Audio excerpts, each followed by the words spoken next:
Well, it's time for a main event review from January 23rd, 2013. And it starts off with the look at the numbers for the Royal Rumble. Yep, hot way to start off the show. To the back, Matt Striker is with Ryback, and Ryback talks about how he is going to not only beat Antonio Cesaro tonight, but he's going to beat 29 other men at the Royal Rumble. So Antonio Cesaro, yet again, on the show, which I don't hate because Antonio Cesaro is on. I don't hate that.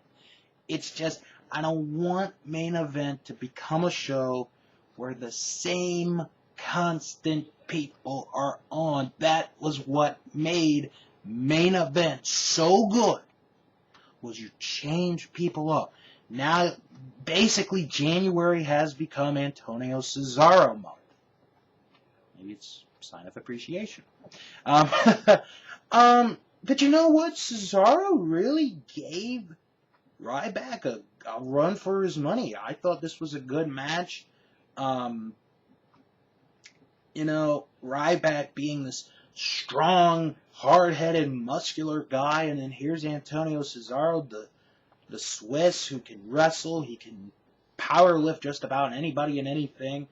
And it turned out good, and I liked the ending because Cesaro tried to get out of the match, but Miz was there, and he threw Cesaro back in the ring, and then Ryback, hit a couple more moves, and then Cesaro rolled out to the other side of the ring, and then he just walked out and basically quit. Ryback got the win via countout, and I really liked how the ending went because, you have Cesaro who, really has not been pinned in a long time in significant matches.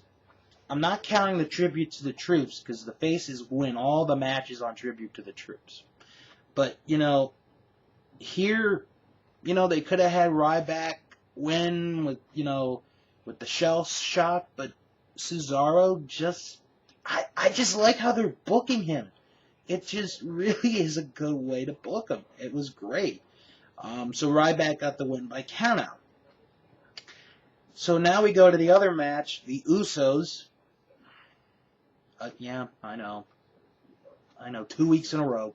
Anyway, they take on Damian Sandow and Cody Rhodes, and I liked how Sandow was like, "Quiet while my mustachioed best friend speaks." Oh, God. Damian Sandow is awesome. He is just awesome. But this match, unfortunately, was not that awesome. I was a little bit disappointed. It just seemed to drag a bit. I don't know why it did. It just seemed to drag on and on for a bit. But the end of the match, the Usos attempted to go for the splash, but Cody Rhodes was on the apron. He distracted one of the Usos. Sandow got up, hit his finishing move. 1, 2, 3. Damian Sandow and Cody Rhodes win their tag match. So at the end of the episode, they announced that on the next episode of Main Event, they are going to start a tournament, the Intercontinental Cup, to determine the number one contender to the Intercontinental title. And if you did not read the news, WWE canceled the Intercontinental Cup, which I'm actually disappointed because I was looking forward to seeing how they would do this over a 3-week period. I was very disappointed. I was looking forward to it. You could have had good matches, and you could have had somebody good win the tournament to face Wade Barrett for the Intercontinental title, but I was just disappointed that they couldn't pull this off. I don't know why. There really was no reason that I read, but unfortunately, no Intercontinental Cup on Main Event. Maybe in the near future they'll try it again, but no Intercontinental Cup. Teardrop. But this was a decent episode of Main Event. Can't really complain.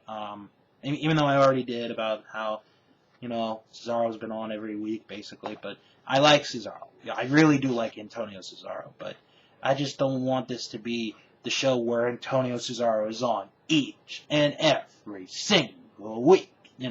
I just don't want it to be like another Superstars or Shotgun Saturday Night.